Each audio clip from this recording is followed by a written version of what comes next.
Samantala, mga bagong kagamitan sa pagre-rescue ng Provincial Disaster Risk Reduction and Management Council sa Ilocos Sur iniharap na sa publiko. Ang detalye ng balita niya mula sa aming kasama si Benny Malikdem ng PTV Ilocos. Benny, magandang hapon sa iyo. Yes, magandang hapon sa iyo, Princess. Isang makabagong kagamitang pansagip buhay para sa Provincial Disaster Risk Reduction Management Council ang binili ng Provincial Government of Ilocos Sur sa pangunguna ni Governor Ryan Luis Singson. Ito'y upang maging mas mabilis at makabago ang estilo ng pagsasagip ng mga miyembro ng PDRRMC, hindi lamang sa panahon ng kalamidad kundi maging sa mga sakuna sa kalsada at kahalintulad nito.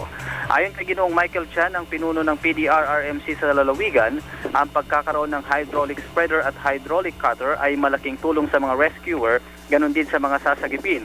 Dahil kumpara sa mano-manong pagsagip sa mga naipit sa aksidente, gamit ang acetylene, lagari at maso, ay di hamak na mas mabilis ang paggamit ng mga nabanggit na kagamitan, na kung saan ay mas malaki ang posibilidad na mahabol ang buhay ng nasa peligro. Kaugnay nito, Princess, sa mga larawang inyong nakikita ay parte yan ng hands-on training ng mga miyembro ng rescuer upang kanilang matutunan ng mga wastong paraan ng paggamit ng nasabing kagamitan.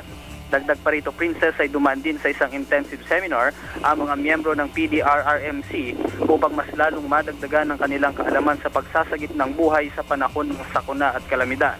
Ang pagkakaroon ng makabagong kagamitan ng PDRRMC ay parte ng kanilang pagpapaigting sa kahandaan ng lalawigan kung sakaling dumating ang mga pagsubok, dahil naniniwala ang mga namumuno dito, Princess, na ang pinakamahalaga sa lahat ay ang kaligtasan ng buhay ng mga tao.